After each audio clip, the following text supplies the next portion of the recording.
მეტასტაზური ძუძუს კიბო, დიაგნოსტიკა და მკურნალობა ამ სახელწოდებით საქართველოში ონკოლოგიის საერთაშორისო თვის ფარგლებში სიმპოზიუმი გაიმართა. ღონისძიების ფარგლებში ონკოლოგებმა, რადიოლოგებმა, სხიურ თერაპევტებმა და სხვა სპეციალისტებმა უახლესი პრაქტიკა გააზიარეს. განიხილეს პაციენტის მართვის სრული ციკლი დაწყებული დიაგნოსტიკიდან დამთავრებული მკურნალობის შემდგომი რეაბილიტაციით, რომლის მიწოდებასაც უმეტესად სახელმწიფო პროგრამები უზრუნველყოფს.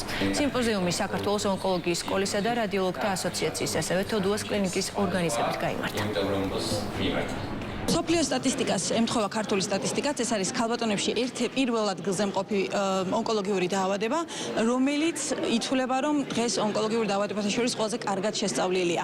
ძალიან მიხარია, რომ ყველა ის სამკურნალო მეთოდი და შესაძლებლობა, რაც მსოფლიოს დღეს ამ ყველაზე ვერაგ დაავადებასთან ბრძოლისთვის გააჩნიათ, ჩვენს ქვეყანაში სრულიად ხელმისაწვდომია და დღეს ახალგაზრდა ექიმები ზუსტად ამ გამოცდილებას გაუზიარებენ თავიანთ კოლეგებს. ეს სიმპოზიუმი არის რეალურად ნოვაცია ქართულ რეალობაში, მსგავსი კონფერენციები რეგულარულად ტარდება ევროპისა და ამერიკაში.